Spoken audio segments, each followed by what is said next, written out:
Your host this evening. Tonight, we have the pleasure of having Jane Osborne on the show. Jane specializes in past life regression and is also the author of the book Exploring Past Life Regression.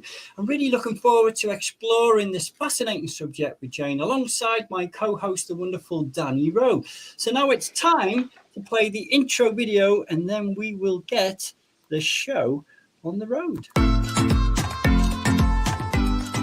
Not sure what therapy to choose? Free the Mind UK presents A Chat with a Therapist. Join us live for an up-close informal discussion of the various holistic therapies available, helping you make that important choice.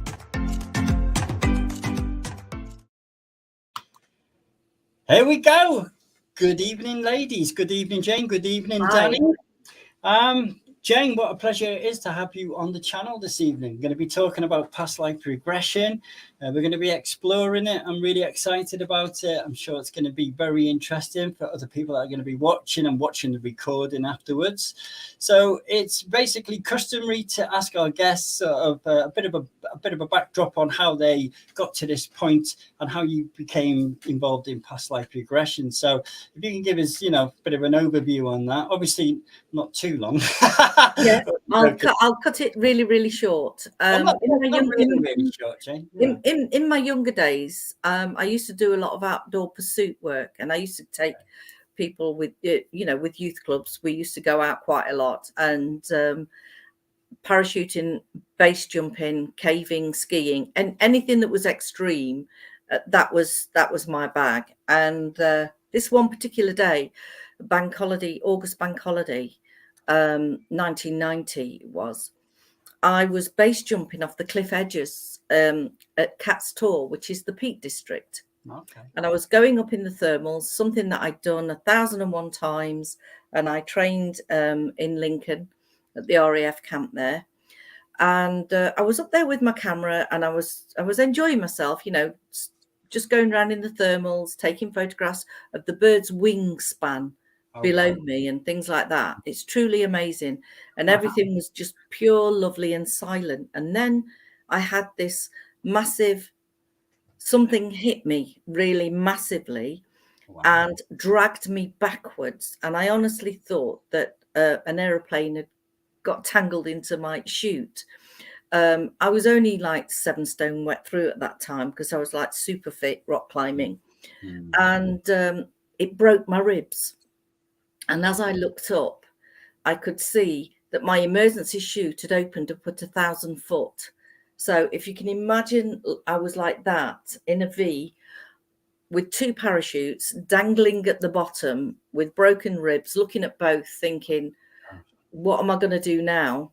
And which one am I going to belay in? And as I was trying to make that decision, all this was in slow motion, but my mind was in super fast and telling me what was going to happen. And I just got a message. It's coming for your main chute. And I can see it. It was just to my right. It was slowly coming through the thermal and it came into my main parachute, which just imploded. So I dropped 1,000 feet in 6 seconds. Really? My God. Yeah, 1,000 feet in 6 seconds. And it was fast, I can tell you. I was trying to see, because although it was fast, it was also slow motion. Like you see on those movies where everything's gone chung, chung, chung, chung. I think it's your mind trying to assess. It's supposed to be giving you more time to assess the situation, apparently. Well, I was trying to suss out how many feet before I hit the ground so that I could do it's called a PLF, you roll so that you don't injure yourself. But I couldn't judge how fast I was coming down until I hit the ground, which was Cat's Tor. And most of it is rock with about that much moss on. So when I hit the ground, I completely crushed into the ground. Wow. It broke most bones in my body. Wow. It crushed my spine from L4, sorry, all the way up to my chest. It because they all ricocheted up because the impact was so much. It actually came out like a big sea wave in my ears. I'll never forget that. But that wasn't the end of it, because I was actually on CAT's tour, which is very, very high. And I was still attached to these 2 parachutes, which then gained power and wind. I just went bam, bam, bam, bam, bam, bam, bam, all the way down. And so I eventually got rescued, and I was told after a number of tests that I'd broken nearly all my spine. I broke my neck in 2 places, and I would be paralyzed for life, and I'd never walk again. And that was really hard for me to deal with, because I was laying there looking at the ceiling thinking I was going to get better.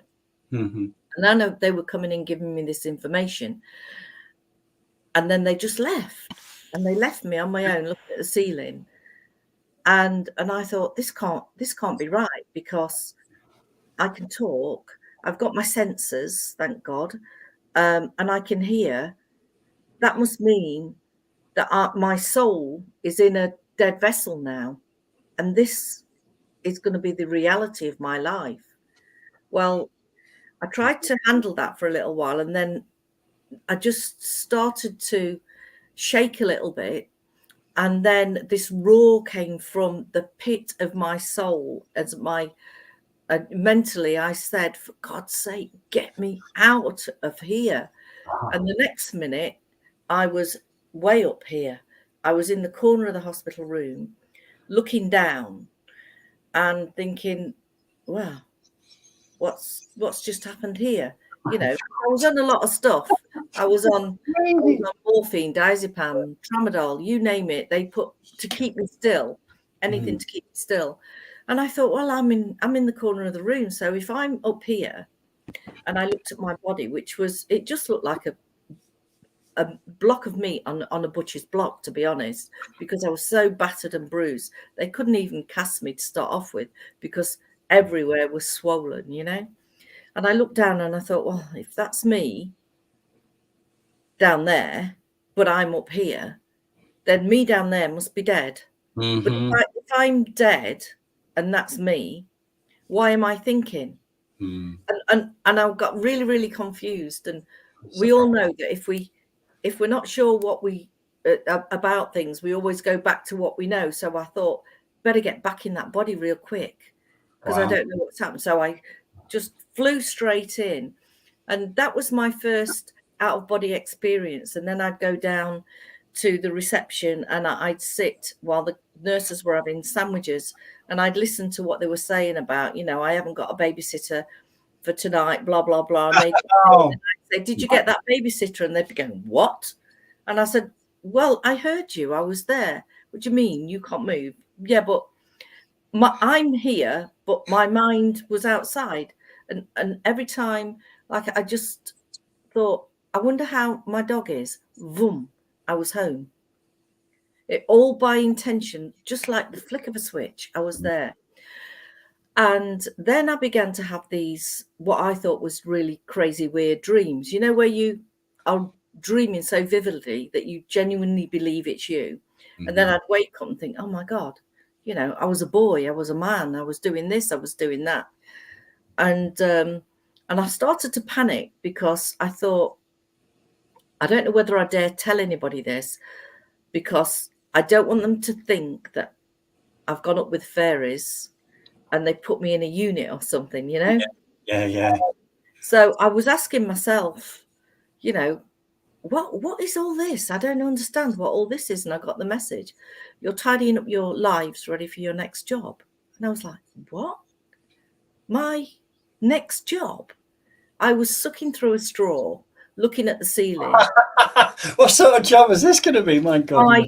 Even I broke my jaw. Everything was just stiff, and I was just sucking through a straw. Got drains everywhere. Next job. And they said, we're going to show you. And so when I was in these dreams, they showed me, and it was a bit like a sci-fi movie. I was able to see people in those lives, and instantly through the eyes, because the eyes are the windows to the soul, know if I'd met that soul before. So the father in that life might be my brother in a different life and things like that. And that's hard to handle at first. But also I could see their energy in their etheric body as a bit of a haze, but also dull in certain areas. And I would just stare at it until I could just lift it out. And I thought, wow, this is pretty cool. This is an amazing dream. And they said, this is what you're going to do. But I do it shamanically. I use my hands to draw everything out. And you can see that on my YouTube channel. But this was so far removed from what I believed in. Because academically, my degree is in law. So I always look for evidence, science, case studies, all that kind of solid scientific case study evidence. Absolutely. And what the hell is all this about? And obviously I couldn't move. So I arranged with the nurses to get my laptop and get one of those trolleys that they go over the bed, flip it and Velcros my laptop to the coffee table, whatever you call it. And so I started to research and I thought, oh, wow, there is an awful lot in this. You've got your religion through all over the world, different religions. You've got your case studies over in India. You've got Dr. Vise, Michael Newton. And you'll know Dr. Vise. He is Many Lives, Many Masters. I don't know whether you've heard of that.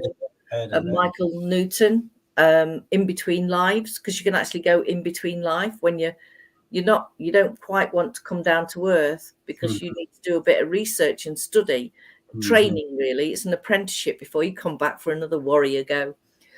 And I found all this stuff existed. And so that really got me interested. And it also focused my mind because I had nothing else for my mind to focus on. And I was emotionally, mentally, I was fraught because I just couldn't do anything for myself. So that kept my focus. And I studied and I studied and I studied. And eventually, after about 5 years, I actually did learn to walk, with wheelchair, crutches and sticks. And I used to get angry with them and throw them and get mardy and just frustration. And then I began my journey of studying, and I've studied with Paul McKenna, Ali Campbell, Freddie Jacquin, Alba Wyman over in Florida, but I studied with her in Barcelona. All different techniques, because I got a little bit from some and I thought, yeah, but that's not what I've been shown. And they kept saying, go with what we tell you to go with. Because when you have a past life, people just take you, a past life regressionist will take you into a past life. So you'll find out about that life. What I want to know is if you're holding any memories from that life in your body that don't serve you. Yeah. So let's say, for instance, that you lived in religious times, you're Roman Catholic in a Protestant area. What you're going to do, you're going to keep stum because you're going to be persecuted. If that fear was so strong, which saved your life, because your subconscious mind does two things. It gives you pleasure and it looks after you. It protects you. Absolutely. So it's protecting you to keep quiet. In this life, you might find that they've got an energy block in the throat chakra, which is preventing them from expressing themselves. Because where it's saved a life in that life, it doesn't serve its purpose in this body. We bring this DNA down. And I'm really interested in quantum physics, epigenetics, and I read an awful lot about that and energy and vibration and frequencies because I just want to absorb all this information. And I was speaking to a friend who's an epigenic, I can't even say it. I know. Scientist. And she was saying, we haven't quite proven it yet, but we know that there's a lot that's getting passed down. We know DNA, that came out in 1976, I think. And we know our illnesses and things can come down. But what is that DNA? It's a memory. And we know that if you have mental health issues, ADHD or things like that, they can be passed through families. It's a memory, but that's an emotional memory. It's a mental, emotional memory. It's not just a fear memory. And so I thought, well, I'm going to look into this a bit further. And to take me completely off track, I found this research that was in East and West Germany. So I started reading this about the Berlin Wall. Okay. And what I discovered, and this is fact, what I discovered when the Berlin Wall was up, that divided East and West Germany, the Berlin Wall was up there. Obviously around Berlin, there was the big wall, but in the forests and the rural areas was the Harris fencing, the mines, the electric fencing and everything. So all the animals in those forests soon became aware, because it's pleasure and safety. Mm-hmm. You get a little bit too close to those fences and you're either going to get blown up, you're going to get fried. For certain, you're likely to be dead. And the Berlin Wall came down in, was it 1986? Yeah, I think that's something like that. The Berlin Wall came down in 1986. But the reindeer in the forests around there, yeah, they only lived till they're about 13, 15. So we're on our third generation of reindeer. But do you know, to this day, the reindeer from that side to that side will not cross where that Harris fencing was. That's crazy. Now, I wish that I could talk reindeer, but I can't. But first of all, I can talk to us to say we do the same. We do the same with that.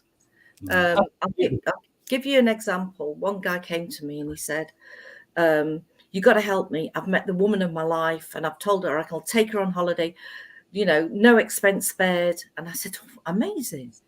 And he said, she's chosen to go on a cruise. And I went, wow. And he went, no, wow, not wow. I don't know why I can't. I've never been able to get on a boat. I don't know why. So I took him down to the root cause. And this is where, because I dig a lot, that's why my sessions are 2.5 hours. I don't know. I don't want to find just that you were in this country. I want to know you were on that ship, in that port, blah, blah, blah. And I said to him, describe to me. He said, I'm a male and I'm on a boat. And I said, what are you doing on that boat? He said, well, I'm taking everybody out to sea. Most of them are dead and those that aren't will be when I get out there. And I thought, what? Wow. I said, just raise your soul above the ship so you can see and span the whole area, because you can when you're in that state. Mm-hmm. Tell me what's happening. And he said, and he told me that it was 1848. And he told me the name of the ship and he told me the port in Sicily. I think it's on my YouTube channel. And I said, what's happening? And he said, we've got the plague in Sicily. Oh, wow. And this is how we have to get rid of everybody, because we can't have them on land. You know, we can't have them all decaying. So we're giving them a sea burial. And I said, well, you know, tell me what's that got to do with his relationship now? And he said, well, he died on that boat and that was his last memory. So, of course, the subconscious mind is jumping in every time he sees a boat and saying, oi, you, are you sure you want to get on that boat? Yeah, absolutely. Safety. You know what I mean? So his whole body is going, boat. Wow. Yeah. And that's the kind of thing that you can bring up. Can I interject here, Jane, and just say to Danny that I can't hear her. I've seen her making some Danny, I can't hear you speaking, darling. No, we can't hear you. So have a little look at that. And while you're sorting that out, can I just say because we've got quite a few people watching, Jane. Oh, well, yeah. I just want to say to them that if they've got any questions for you. Yeah, sure. Any questions. Put them in the question box there, and I'm sure you'll be happy to answer. And I love the doubting Thomases, because I am still, if somebody tells me something, I want to know the name of the ship. I want to know if they tell me they're in the army, I want to know the rank number. Absolutely. I want to know what country they're in, what year it is, so that I can Google it, you know? Yeah. And research it. And Danny, just try and talk to us when you think you've sorted it, so we know you're back online, all right? So, yeah, sorry, Jane, for that little interjection. This is fascinating. I can't believe you survived a 1,000-foot drop from the beginning of your No, talk. neither can I. I mean, literally, my whole spine is like a metal ladder rack. bolted together, and my neck is bolted together. It's been a long journey. It's been a very long journey. Lots of operations, but you know, I'm as fit as anybody. Absolutely. It's incredible story. And the fact when you were talking about just by intention, you were able to be, I've heard that before lots of times. So it seems to be a very common theme with that, which you've probably researched that anyway, discovered that. Sorry.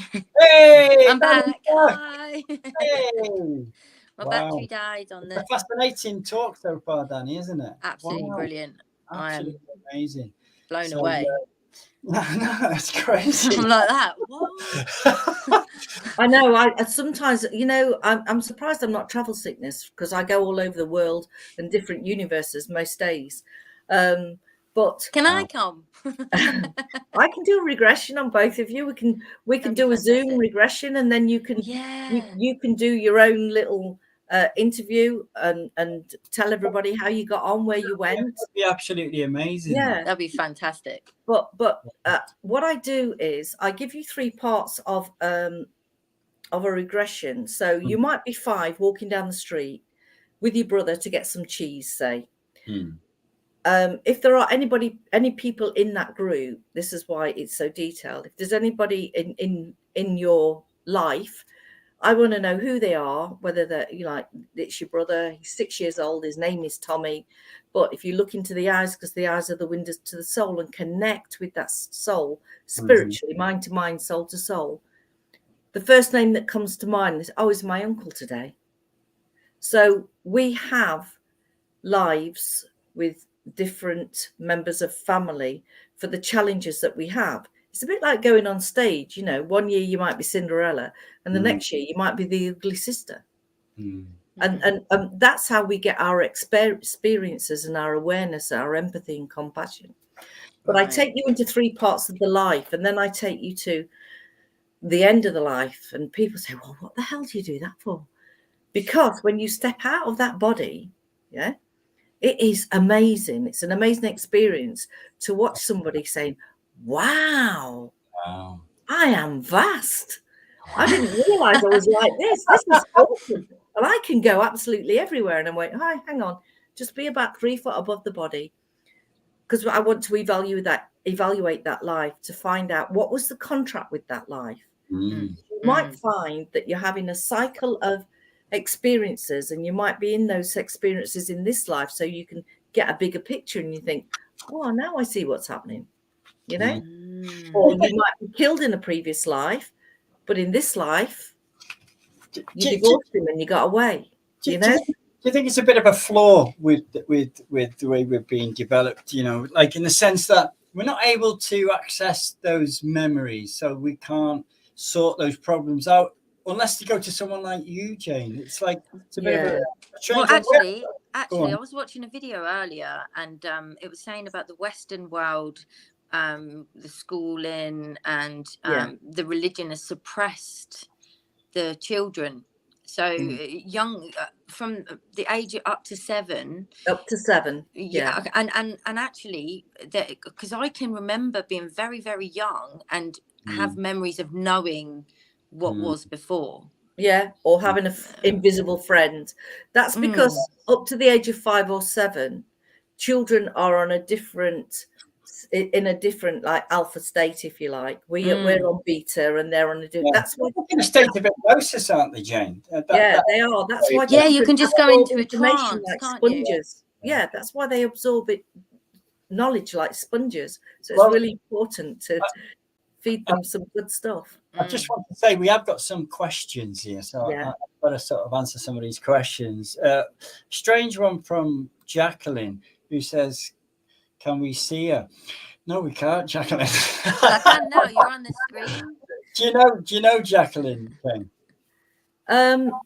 I can't remember her, but I go to so many shows and I see so anyway, many people. It's good that you're tuning in. Thanks for tuning in. And we've got I can't see you.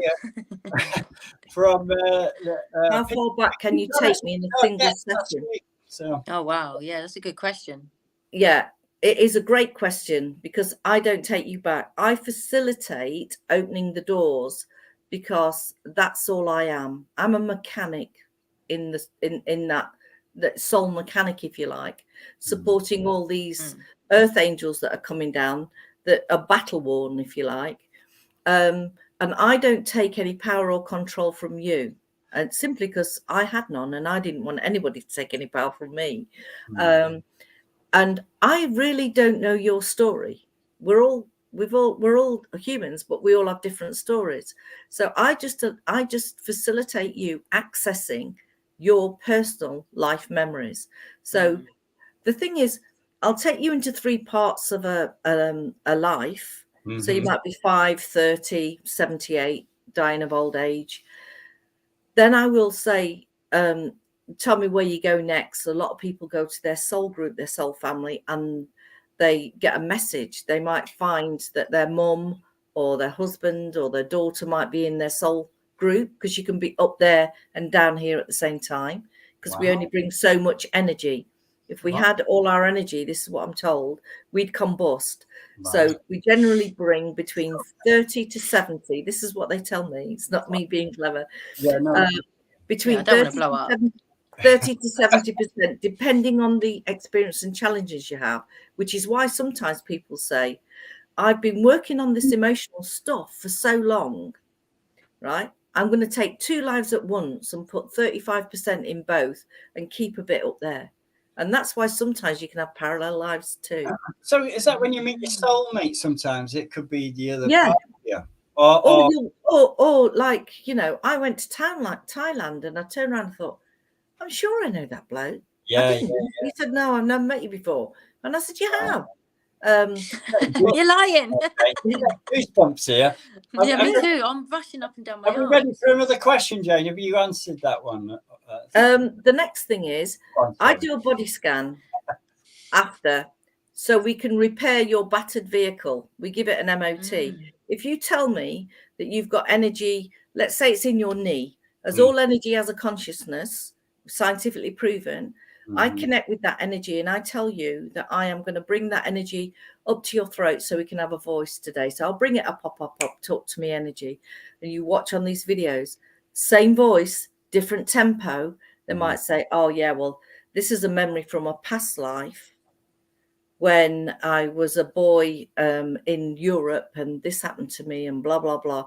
So if I find damage in your body, in your vehicle, you know, where you've had a bump and your bonnet's gone and your oil needs changing or whatever, then I will keep going and keep going. I go about 3 times because that's enough on one session.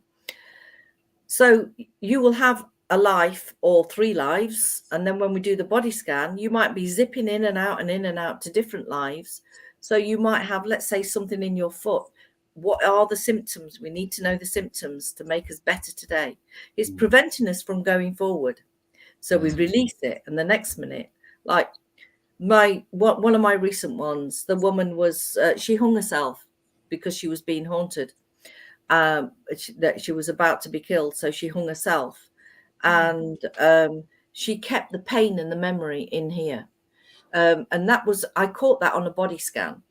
And she told me about when she was black, she was favored by the master of the plantation, but he got tired of her and he sent these people to go and kill her. So through fear, she killed herself.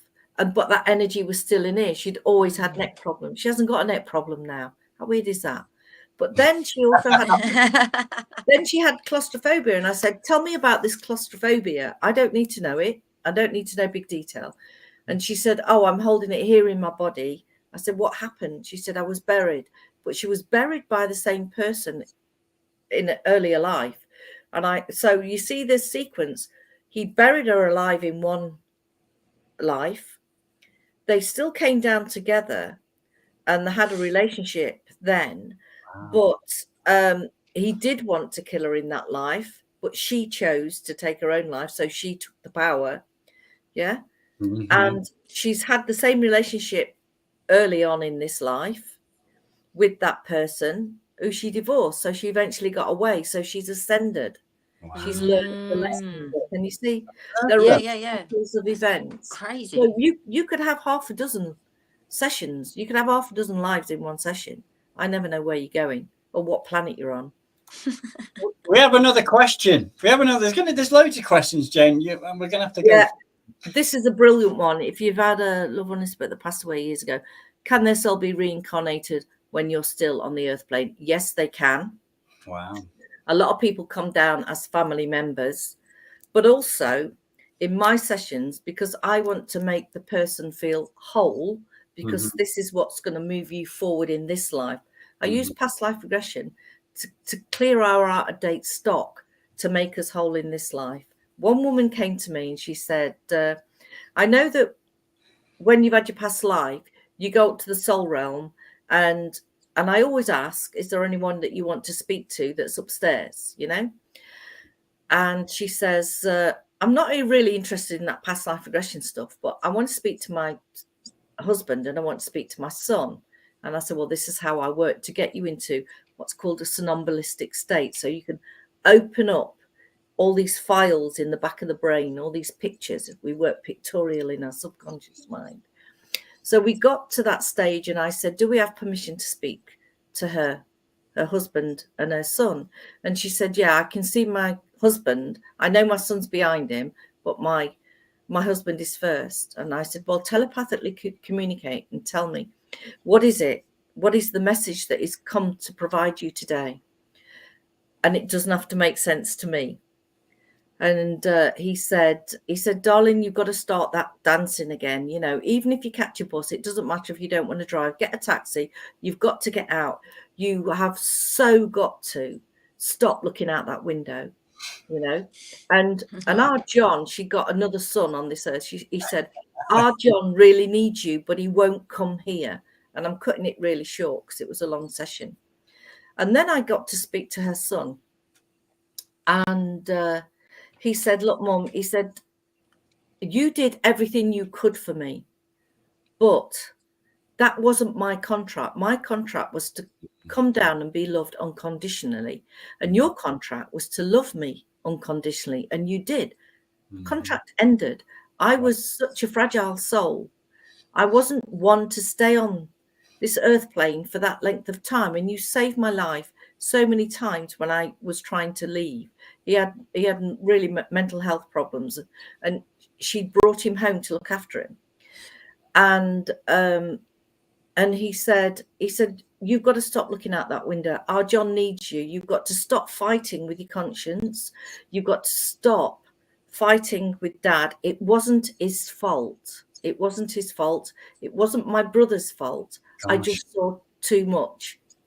And I'm thinking, I'm writing down like Billy-O, you know, thinking, what's all this? And when she came to, you know, when he said, I just saw too much, she began to release, you know, happy tears. And I was with her and I supported. I just need to hold space for somebody while they let go of that heavy burden of guilt. If only I was there. She brought him home to look after him, and she thought that he was asleep, as you always think, you know. So Asda is just around the corner in Spondon. She thought, I'll just go and get some shopping. I'll get some tea. But when she came back, this is, you've got to stop looking out the window. She found him on the washing line. Sheesh. Yeah. And I said, but what's all this about? Your other son won't come and support you. She said, no, he did. He was the first one I rang to say, help me get him off the line. So he can't come back here. And she had a lot of personal private messages from her husband that was saying, that was our chosen role. But your role is to stay with John, and John needs you. Wow. Well, and I said, well, I understand all of that now, why John wouldn't come, because he helped get his brother off the washing line. I mean, what a trauma. And I said, but what's all this about? Football? What's, you know, don't blame them. And suddenly she went, yeah. She says, it's not my fault, is it? It's not my fault. And it took a long time because she's emotionally releasing all this stuff. And I said, what was it, darling? And she said, the football match. It was the Hillsborough disaster. He did see too much. Wow. And I was like, whoosh. Wow. I mean, for her, she put that guilt on herself. If only I hadn't gone to Asda to get that bread, my son would be driving her. But she said he wouldn't have been, would he? Because he tried several times. And I said, yeah, that's what he's telling you, darling. That's what he's telling you. She said, so I'm wasting my life, aren't I? Because they're still with me. I saw them. I felt them. I you know, they hugged her. They loved her. And a couple of weeks later, she rang me up and she said, I'm just ringing to let you know, I had a word with our John, as she called him, and she said he doesn't believe in any of this, but I told him anyway. I had this funny woman over and we did this thing. And he listened to me. And the next minute, he actually came over. He came to the house and we had a nice long chat. And I'm just ringing to let you know that last week the house went on the market. I've got a buyer for it, and I'm moving. He's going to help me move into a bungalow in the village where he is, because I haven't seen my grandchildren since my other son died, because I can't leave the house and he wouldn't bring them to the house. So she said, you have changed it because I have now got a life. And I said, well, you released it. No, I mean, I didn't even know where it was. You facilitate their release. I facilitate that release. And so she actually got to live a life with her John and see her grandchildren. I love in these stories, I'm humbled. Please share what you feel when you sense someone who was with you in the past life is near you. Well, you can sense an awful lot of things. It all depends. It all depends if you like them in a previous life or what they did to you or what you did to them. You know, sometimes you can walk in a room and you see somebody and you think, God, we've been chatting and it's almost as if I know them. Yeah. It's probably because you have. Or you walk into a room or you're in a queue somewhere and you suddenly feel a bit of a creepy crawly and you think, what is that? I don't like that man behind me. It's probably because you know him from somewhere, you know? And yeah, you can sense whether you've had someone in the past, but if you have a past life regression, we'll damn well find out. Yeah, for sure. So why do you think, Jane, that we're not aware of these contracts and how much easier that would make life? Oh my God.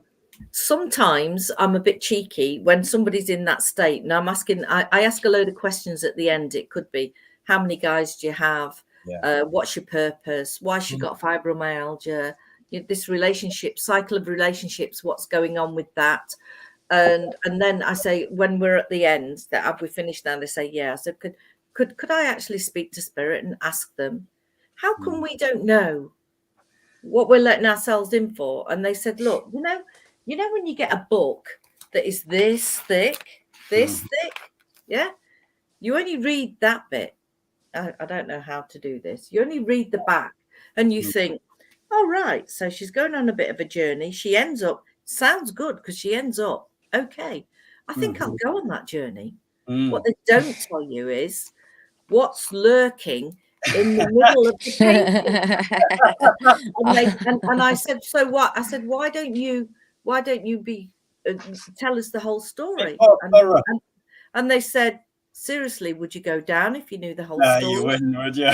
No. Taking a chance each time you come here, basically. The overall theme seems nice, but as you say, you can't see what's going on in the nitty-gritty of the pages. Okay. Can I just quickly say to Jacqueline Haley, we can see your messages, and she had a past life regression on Friday, so I hope that went well, Jacqueline. Did she have a past life regression with me? I don't know. Jacqueline, did you have a past life regression with Jane? Last Friday. Where was I? In Wales. Might have been online. Wales. No, it wasn't. No. I was actually in Wales at the weekend, but at a cacao ceremony. Have you ever been? Yeah. Tastes disgusting. Don't even try it. People say, "Oh yes, no, I feel heightened and attuned." Actor. I don't know about you, but I never felt so relaxed in all my life after I had that. My whole essence was just totally relaxed. I didn't want to get off the floor. It was an amazing experience. Second time I had it, it wasn't as profound, so I'm guessing, I got used to the you know, what it does. Yeah, but it's all an individual thing. Some people have gone to different planets and they tell me, oh, this is a really good one. I had a friend, she's a medium, she lives in Leicester, and she had a fear of boats. That's because she was capsized in Australia when she was a fisherman. And then she's not very maternal. And I said, so what's all this about then? And she says, well, because I used to live on another planet, and I had a family member with me, and I said, well, describe this planet and describe yourself. I've got 3 stubby fingers, I'm green, and I've got a family member here with me. And I said, well, look into the eyes, you know, feel the essence. Who is that?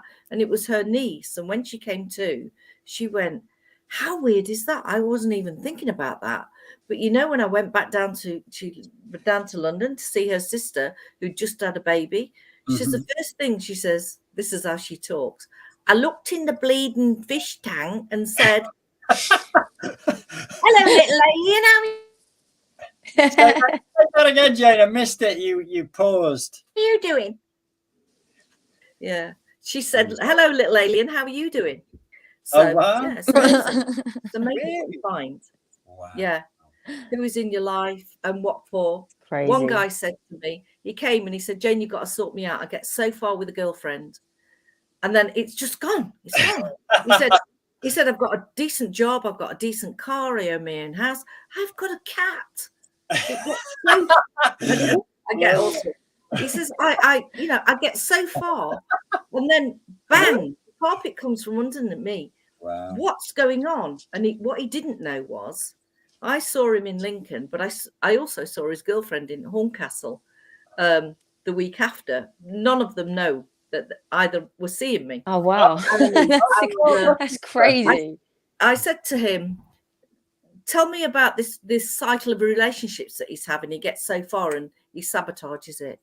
And he said, oh, I'm in Flandersfield and I'm with my best mate Dave. He said, we're battered, we're so battle worn, we've got post-traumatic stress, we are grieving because we have to get on the boat to go home, and yet so many of our friends have died. Wow. And we're finding it hard to cope, but we are like that. We have saved each other's lives. So I said, right, okay, so tell me the story. They end up, he said, I live just outside London. And I said, right, so what's that got to do with his cycle of relationships? And he said, oh, me and my mate, Dave, I think his name was, we're coming out the pub. We're both stressed out. We've both had far too much to drink and we are rowing. He said, we are not just shouting, we are in battle with each other. We are rowing. And I said, yeah, follow the scene. And he says, oh, my wife turns up. So he had a wife in that life. And she tries to come in between them to say, whoa, hang on, guys, hang on. He said, but I didn't know who it was, but I just pushed the person out the way, not knowing it was my wife.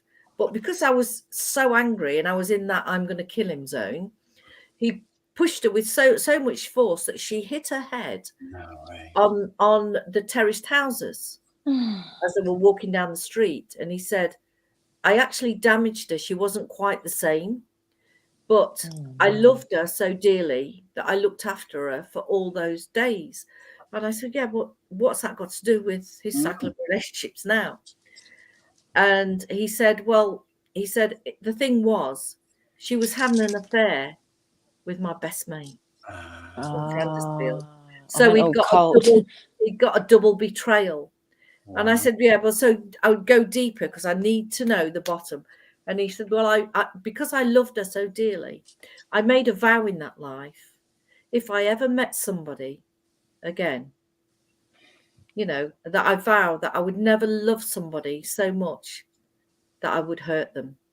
So every time, subconscious mind protecting, I'm having a good time in this relationship. I'm getting closer. The love button goes up and the mind goes, whoa, so we were sabotaging it. It was him sabotaging it, was it? Not So I said, where are you holding that memory, that vow in the body? And it was in his heart. So I said, come on, let's get that. let's get that out. And a couple of weeks later, I was at Lincolnshire Showground, you know, RAF Scampton, Lincolnshire Showground.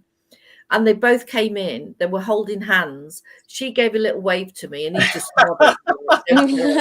Wow. But I just thought, wow, that's amazing. Wow, that's beautiful. Yeah.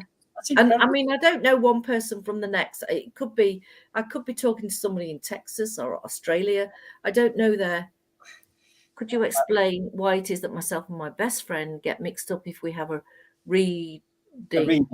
As she has a reading, it makes sense to me, and vice versa. Psychic Well, reading. yeah, because you could be psychic. Hi, Terry, by the way.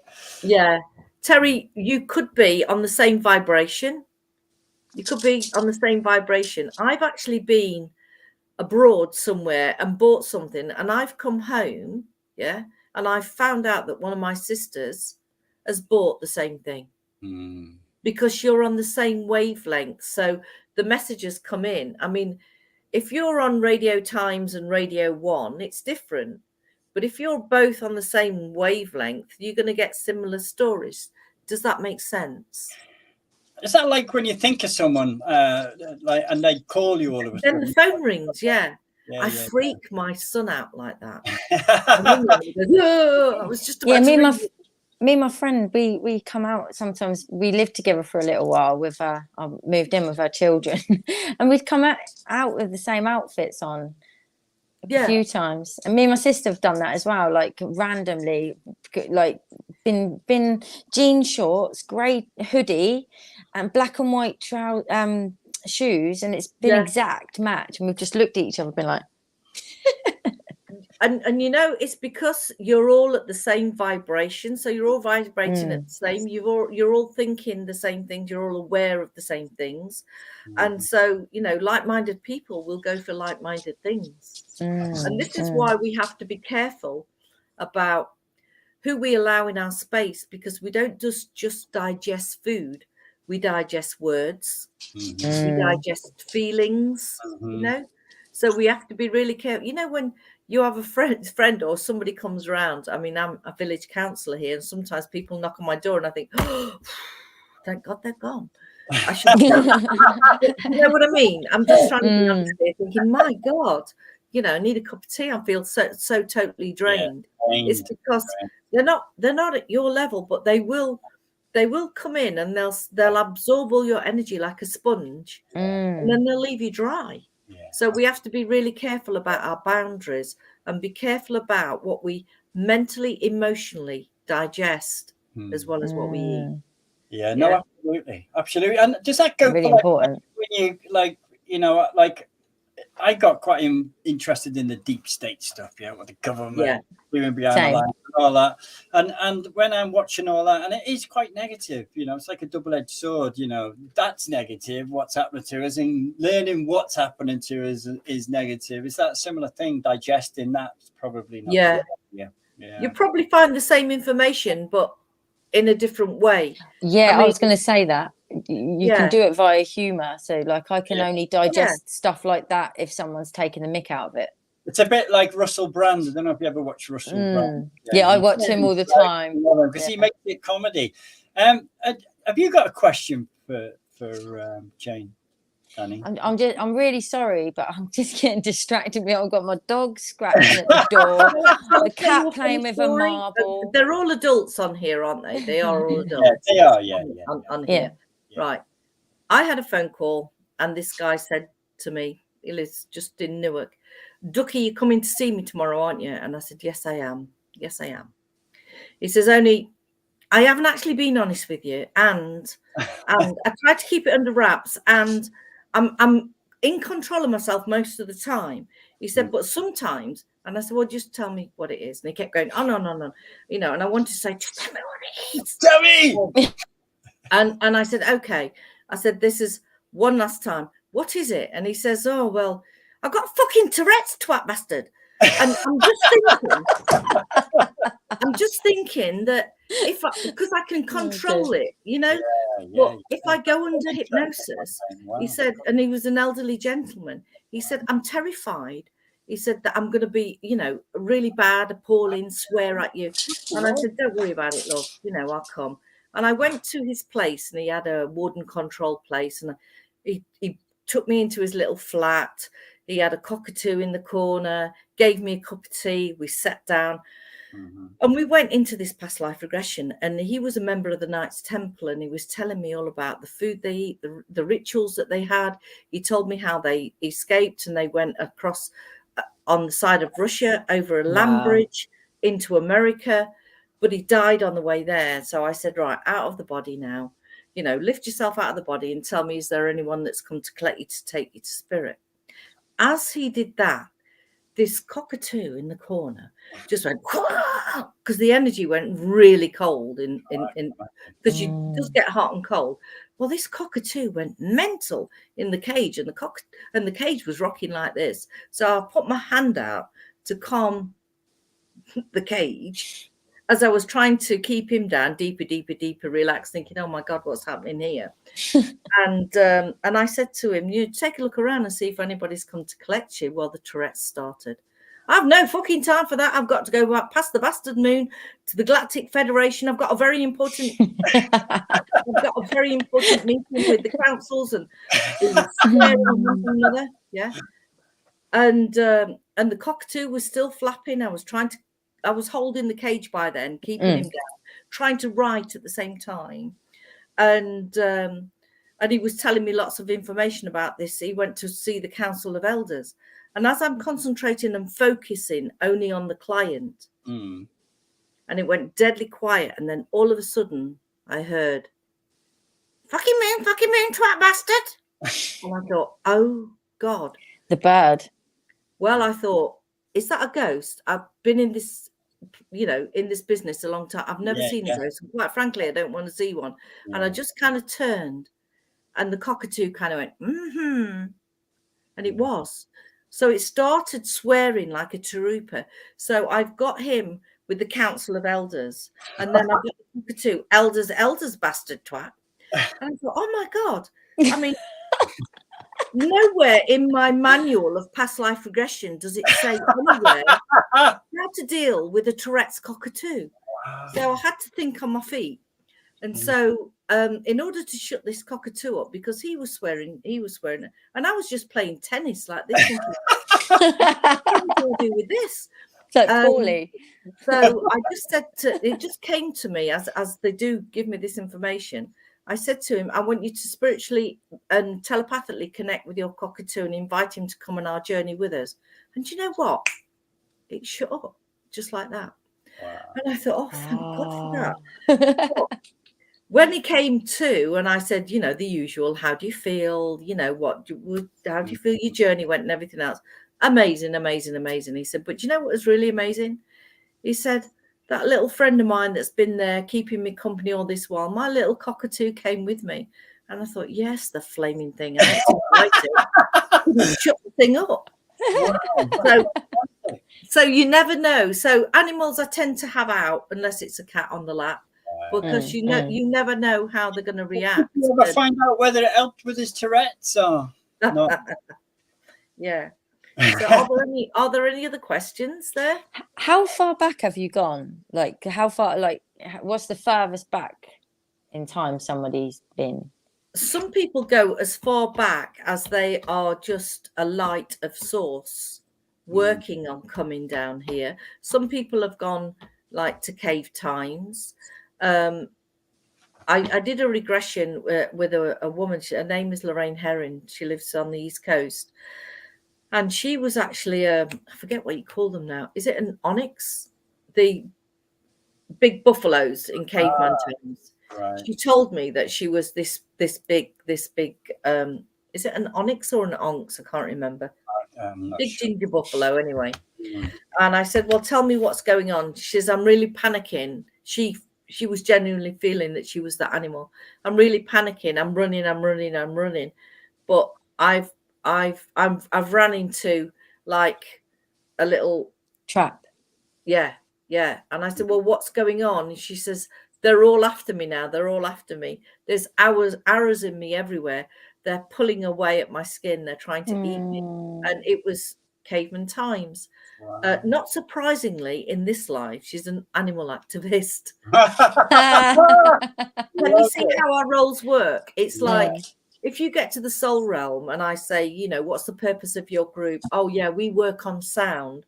And you happen to be a musician down here. Absolutely. Or like somebody, he told me that he was working with the geographic paths and altering energy and bringing in the right fluidity for the earth or something, and didn't quite understand what he was on about, but he dealt with geographic paths and making sure that the environment was okay.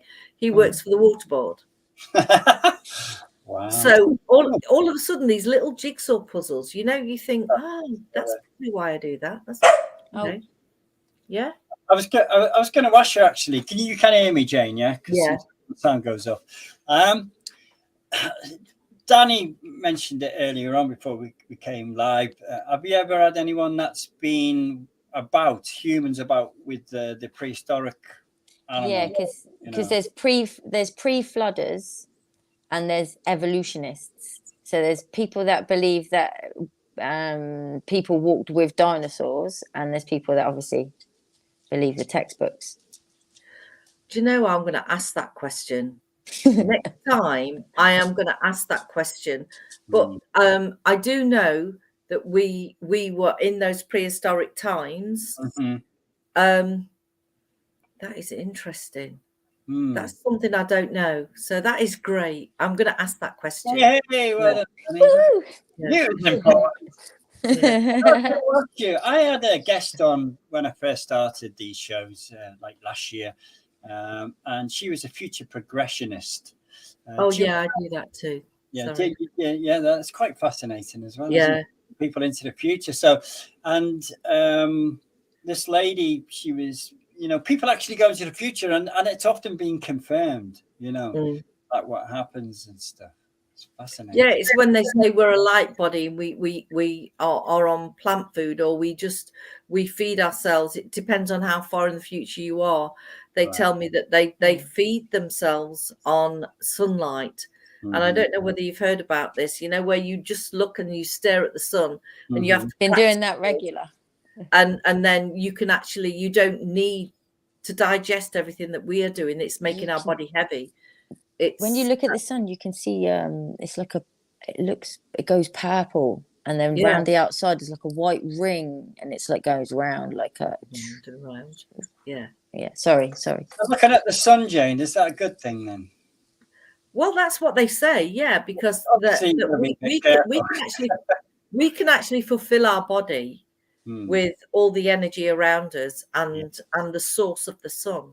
This is what they say. You don't need to digest all of this stuff, and something that they said to me, and I never actually thought of this. You know, as we get older, we get lighter and lighter, you know, in our bodies, and the amount of food that we digest. Yeah, it's true. Almost like we are preparing ourselves to go back to the other side. Yeah, and our skin gets thinner as well, doesn't it? Yeah. Sometimes it's almost translucent. Yeah, we get lighter and lighter, thinner. Yeah. Did you ever go back with anyone who said they were a lot older than what the normal ages are for us? Like, have you ever had someone go back and you've asked them how old they are, and they say, well, I'm like 150 years old? Yes. Yeah. Really? Yeah, I have. Wow. Yeah. Brilliant. Yeah. That's usually somebody in prayer or a guru or a white witch or something. Yeah, but because they said that we only feed our soul with the energy from source. So you know, we don't decay the same as the others. Right. You know. Has anyone ever mentioned the sacred oil? No, that's two. Let me write this down because I need. Yeah, because Danny introduced me to this. Some oils secreted in the brain. What part of it is it? So basically, the pineal gland and the pituitary gland produce this oil separately, and they traverse down the two. Joseph and Mary, and they go into the solar plexus where the sun obviously where this you know what I'm talking about, and it's also called Bethlehem, right? And then it goes back up through the central, back into a part of your brain, I'm not sure where, and it sits there for 2.5 days.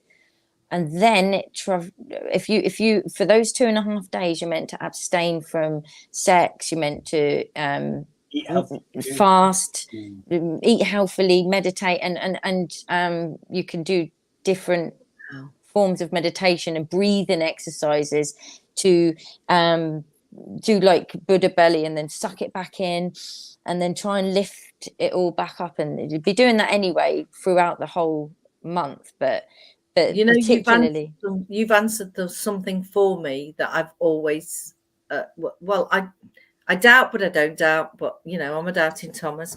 I had a woman, and she, on one of her questions, I said, tell me about this sadness that she gets sometimes, this condition that she has. And she said, we went to the root cause, and she said it happened when she was 12 years old. She got kicked in the head by a horse, and it kicked her so hard. She was describing it as a 12-year-old child. She said the eye that's here shot back down here, and it dislodged the chemicals. Obviously, the pineal gland, which is what you're talking about. Yes. So this is good that you're telling me this, because it confirms what she was saying. And I said to her, it's actually, I think it's on my YouTube channel. Yeah. Wendy Hollins, her name is, in Durham-on-Trent. She's a tea leaf lady. And she, what she didn't tell me was she has serious depression, suicidal depressions of very, very low bipolar. She only told me that she had sadness, but she said, I got kicked in the head by a horse, and it was so severe that my eye shot, my eye that was here shot round here, and it messed up all the chemicals in there, because she was talking as a child. And I said, well, if you've got those chemicals, we can ask that we can put them in. And she says, no, you don't understand. You come down with a certain level of those chemicals. You cannot get that chemical on earth, which is why no doctors can balance you out. And I said, you know, not to be defeated. I said, well, if we can't do it down here, do we have permission to call on some psychic surgeons? And she said, yeah. Came down an American, a Chinese, and something else. And I said, I want you to work on there and start balancing her energy up, see it reactivating, recalibrating, all the rest of it, blah, blah, blah. And she woke up. She said she's fine. And a week later, I rang up and I said, I'm just ringing on the off chance. See how you're feeling. Wow. And she went, I'm still smiling, mate. I'm still.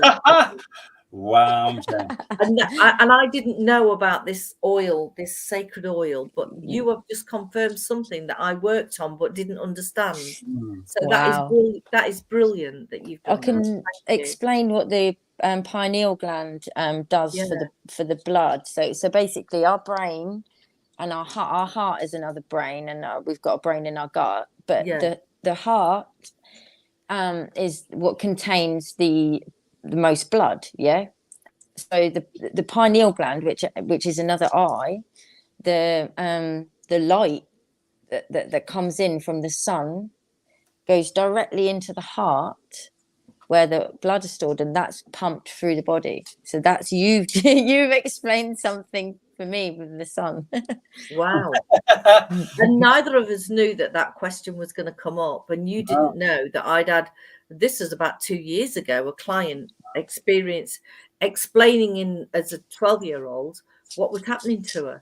So every is that not confirmation in itself? No, it is. There's no coincidence. There are no coincidences, and so you can track when this oil is in your solar plexus and into your midbrain, and has got 2.5 days. What for the Christ? This is the Christ. It gets crucified into your pineal gland. It's crucified, magnified. The light is magnified 1,000 times, which is what a crucifixion means, right? And then so when our sun sign. So I'm born in January, so my star sign's Capricorn. Yeah, so I will check when the moon is in Capricorn each month. Well, yeah. And so there's a moon tracker. There's a website, it's moontracker.com, I think. And you can if you just go onto a Google search engine and whatever your star sign is, put moon in whatever your star sign is, and put 2023, and you'll get a moon tracker will come up with a list of dates that it's in. I've got some work to do tonight. I thought I was having an easy night. I absorb. I just absorb all this information because I need to know to be able to understand it so that I can explain and use it. But, yeah. But we need to swap numbers anyway, don't we? Yeah, because we'll do that Zoom thing, definitely, Jane. We're well excited about that. Yeah, me too. It's a bit too far away. But, sometimes what I do is I just put the word out. I fancy going to Anglesey. So I just put the word out on Facebook. I'm coming down to Anglesey, and I'll probably get about 3 people for regressions. I think, that's sorted out my bed and breakfast. We'll go and paddle by the sea for a few days.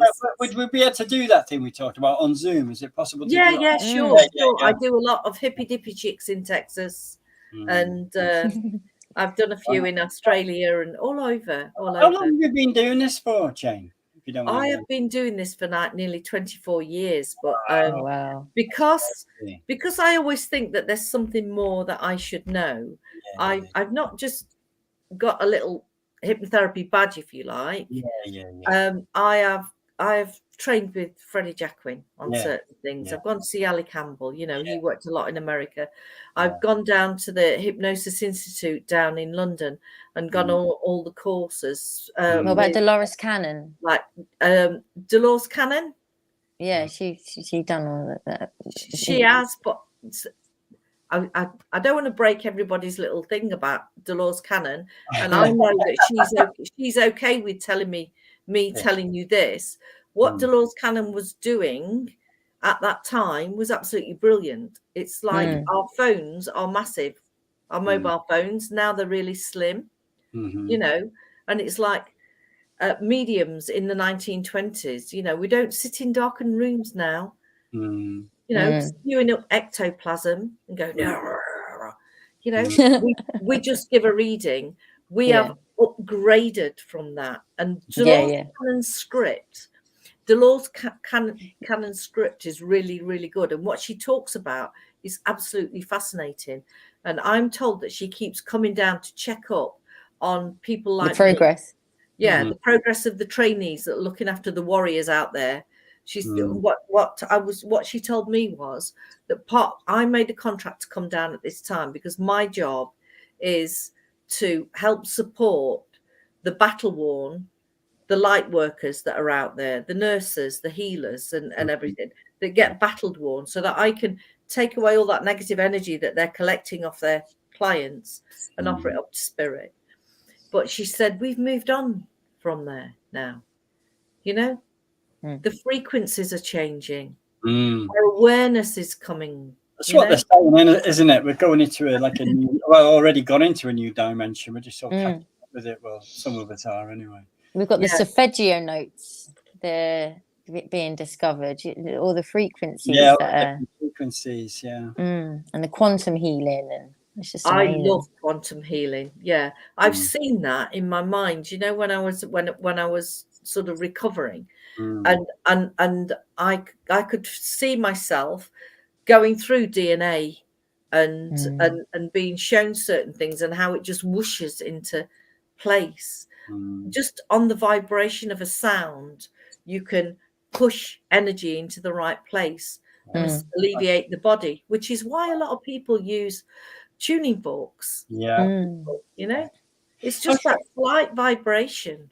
Well, I'm a classically trained singer, so to learn to do that at such a young age, to actually have to do the breath work properly, and you're taught to do that in the church. You actually taught to sing, and now as an adult, I'm going back. I was like, I learned to do that as a child, and there's a lot of people making an awful lot of money about these breath work courses now, aren't there? That's the problem with a lot of this stuff. It gets very commercialized. Mm. I mean, a lot of people have said to me, Jane, when are you going to start training people? Yeah. Which I hadn't thought about, and I should, because I'm more than half dead now, so I need to pass it on, don't I? Well, I'd definitely love to train with you, Jane. Yeah, me too. Because the way that they showed me how to work with not with just the mind, but with the body. Yes, to align the body. You don't really get that on a training. You don't. And I look and I think, how the hell? It's like Marissa Peers. I think her course now is £5,000, isn't it? I'm like, seriously? I know. And there's so many people out there that can't afford that. No. It's not a reach for people. I was going to ask you a question, Jane. Sorry, I've got to get it in.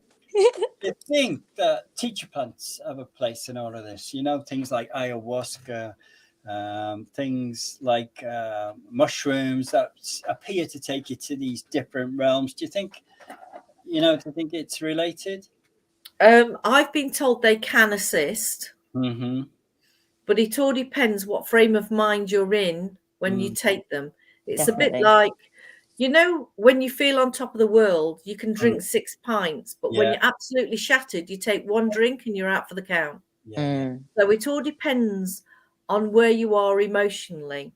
I'll tell you a story about one guy. I went into his house. It was a bit creepy. Listen to you all night, Jane. Yeah, me too. There's these crystal skulls everywhere, like staring at you, and they're on the stairs, they're on the coffee tables. He's got a skull ashtray. His mirror is a skull, and I'm like, and I feel like I'm in this dead tomb, and I'm like, oh, you know, sooner I get out of here, the better. Anyway, we did a past life regression, and I just happened to ask, and I said, can you tell me what the connection of all these ornaments that he's got around?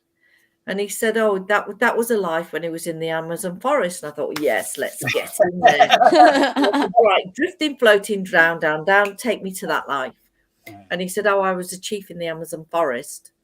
And he said that we knew that we were going to be attacked because we could see people coming on the horizon. He said, and it was my job that I had to go away from the tribe to talk to the gods. So he said, I sat there and I prepared and I did my ritual, which is probably a bit of plant extract and God knows what. And he must have gone up with the fairies, and I saw this vision.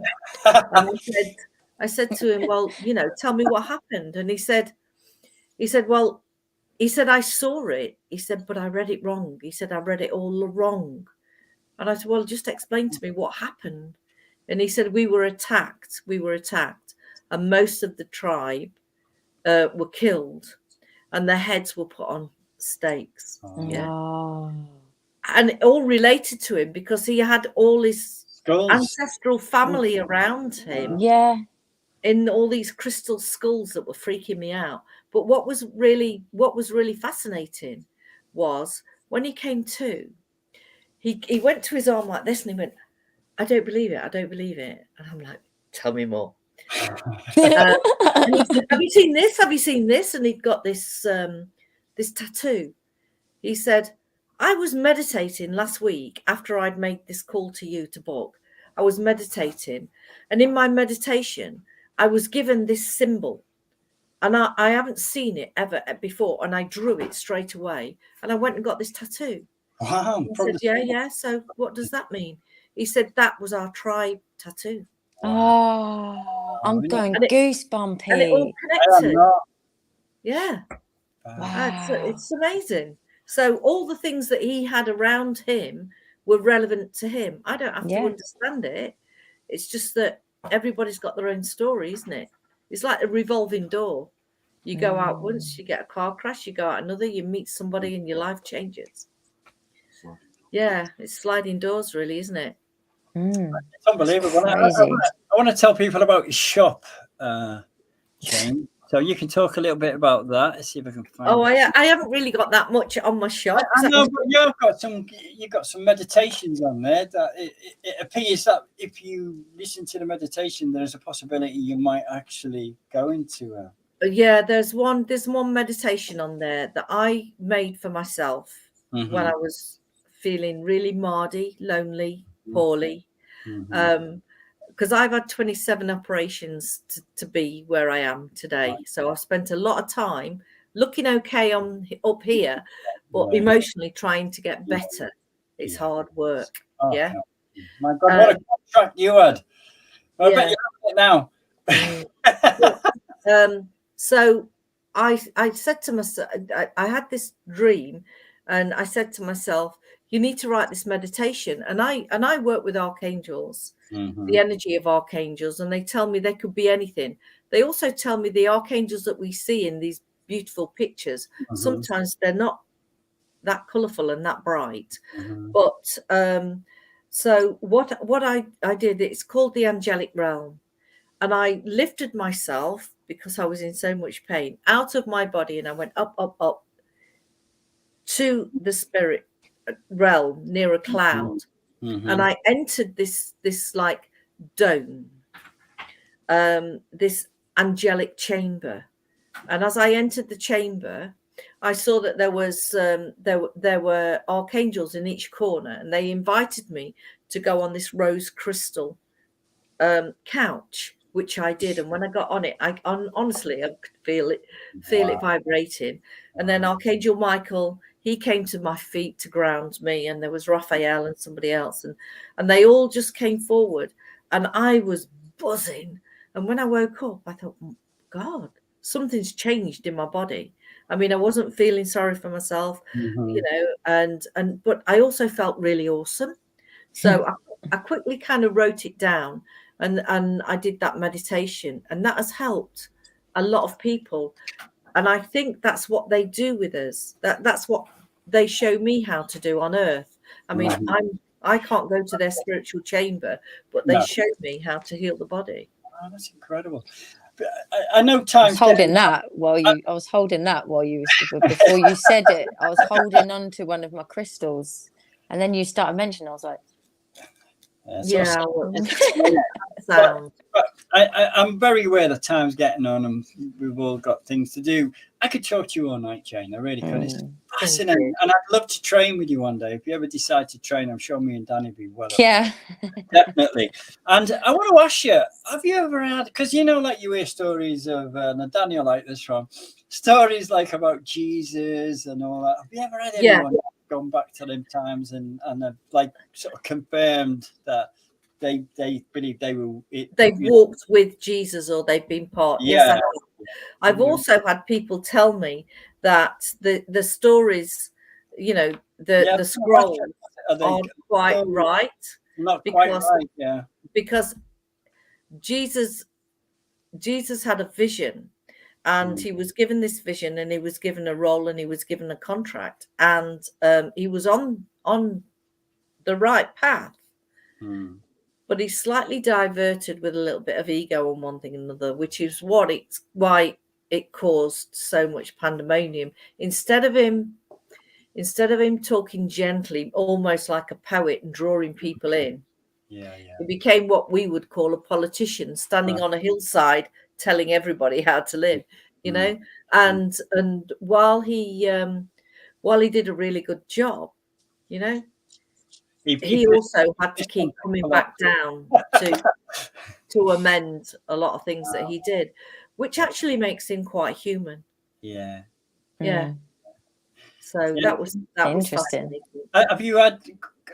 Is that just one person, or have you had quite over your years? Have you had a few people that could sort of confirm that, even, you know, that experience? I haven't had that many, to be honest. It's a bit like I don't really see. Not many people go back to being George VIII or Cleopatra. You know? Most of us are just. They were. But, most of us are common. I did have a woman that came to me, and she dressed like Madonna. You know, she talked like Madonna. She took on all her mannerisms and everything. God, was she gutted when she had a past life regression. She was Madonna's maid, which is why she knew so much. But she'd built this story up in her mind, and they were saying, no, love, no. You weren't there. But you just weren't the one in the limelight. Yeah, so she was a bit disappointed about the regression, but that's got nothing to do with me. That's so yeah. You are who you are. Yeah. At this point, I'd like to thank everyone that's been watching. We have got quite a lot of viewers watching, Jane, because it's a fascinating subject, and you're a fascinating lady, and your how it all started with your parachute accident. It's just incredible. It's amazing. And obviously people are going to be watching this on a recording, and I'd just like to ask people if they could take the time to subscribe to this channel, because it really does help to get these talks out to other people, which is why I started this, so that other people could watch videos, different therapists, and just give them an idea of what's available out there. Dave, can I just offer this to you all as well? And this is what I do in groups. Okay. If you get something sorted, I don't know whether it's a Zoom or a stream or whatever, where you can get everybody, so that I can see a few people. Well, no, I don't have to see them, but if they're there, what I can offer, if you want to do this for a session of an evening, I can take everybody, however big the group is, down to one happy day in a past life, because I feel very responsible with my work, and I wouldn't want somebody just going into a past life and finding somebody's about to jump ship, somebody's giving birth in the corner screaming, get that baby out of here, and somebody else is at war. So I take people down into one day, one happy day, where you will find whether you're male or female. You'll know your age, you'll know what you're wearing, you'll know what country you're in. This is all the information that I want, because I want to Google it. And I want also to know the year. And if you see somebody, I want you to connect with them so that you can tell me who is in that life. You won't talk to me. Obviously, this is a meditation, but I can do this as a group.